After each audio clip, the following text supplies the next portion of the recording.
Bismillahirrahmanirrahim. Kata Nabi, Masya Allah, tahu dari mana engkau kalimat ini? Engkau baru saja berdoa dengan menyebutkan nama Allah yang paling utama, Asma'illahil A'zam. Idza du'iya biha ajaba wa idza su'ila bihi a'ta.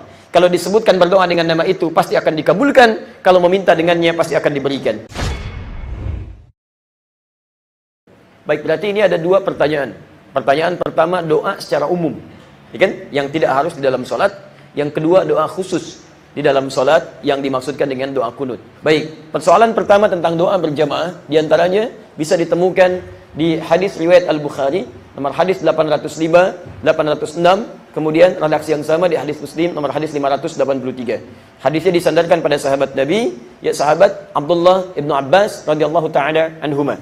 Ya, kata beliau, anna raf'as sauti, bahkan dari khadimnya menyampaikan, ya dari khadimnya Ibnu Abbas radhiyallahu ta'ala anhuma, anna raf'as sauti bidzikri, ya hina yansarifu an-nasu minal maktubati kana ala ahdi Nabi sallallahu alaihi wasallam, adalah ya mengeraskan suara itu ketika berzikir. Di antara makna zikir itu berdoa.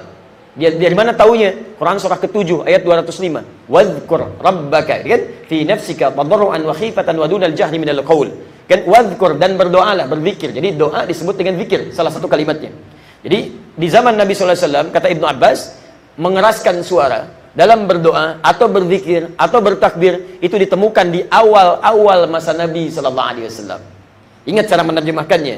Di awal-awal masa Nabi sallallahu alaihi wasallam mengajarkan amalan-amalan pasca salat, seperti pernah saya terangkan dulu, itu Nabi mengajarkan dengan cara yang dikeraskan.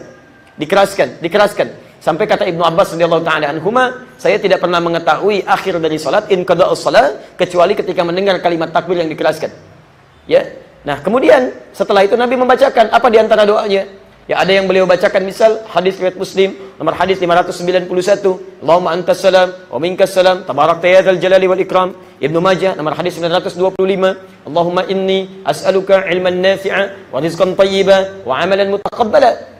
Nah, kemudian setelah itu teman-teman sekalian, ya, banyak orang sudah memahami bacaan hadisnya, banyak orang sudah mengetahui cara berdoa, banyak orang sudah paham bacaan-bacaan doa. Setelah itulah kemudian ada orang berdoa sendiri.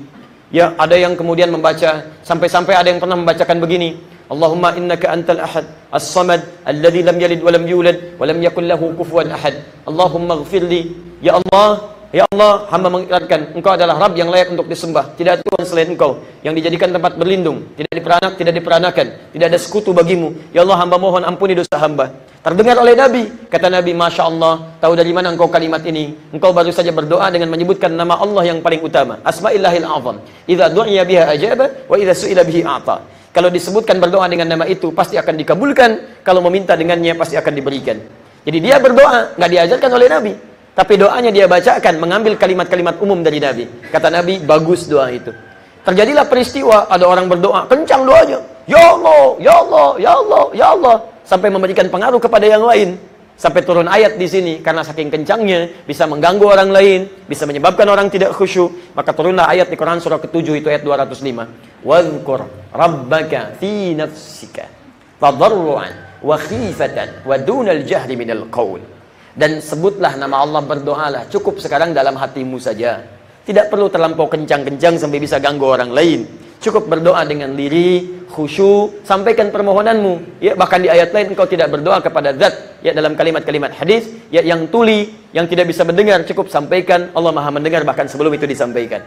Maka menyimpulkan kalimat ini, kata Imam Asy-Syafi'i di kitabnya halaman jilid pertama, halaman 150 sampai 151. Kata Imam Asy-Syafi'i, di awal-awal masa Nabi mengajarkan doa di awal salat itu, doa yang dikeraskan itu dengan tujuan untuk memberikan taklim, pengajaran, contoh kepada orang-orang yang belum tahu bagaimana caranya berdoa, belum paham kalimat apa yang dibacakan. Pada yang seperti ini sunnahnya dikeraskan karena dia belum paham dan belum tahu bagaimana caranya berdoa. Bagaimana Anda bisa mengajarkan orang-orang belum bisa berdoa dengan sihir? Mustahil. Ada anak Anda, Dek, sini Dek, Adek nanti berdoa kepada Allah ya setelah sholat. Bagaimana Abi cara berdoanya? Tidak akan kedengaran. Makanya Anda bacakan, Allahumma inni as'aluka ilman nafi'a. Setelah dipahami, dia mengerti, paham bacaannya, biarkan dia dengan bacaannya. Kata Imam Asy-Syafi'i, lebih utama disunnahkan berdoa masing-masing ya dalam pribadinya, karena dia menyampaikan hajatnya langsung terkait kebutuhannya tanpa harus kemudian dikeraskan berlebihan jika sudah mengetahui dengan doa-doa aja. Tapi kalau Anda belum paham, ingin mengajarkan atau bimbing masyarakat yang belum mengerti dengan itu, maka akan lebih baik bila dijaharkan supaya mereka bisa mengetahui dan mengikuti bimbingan doanya. Paham sampai sini?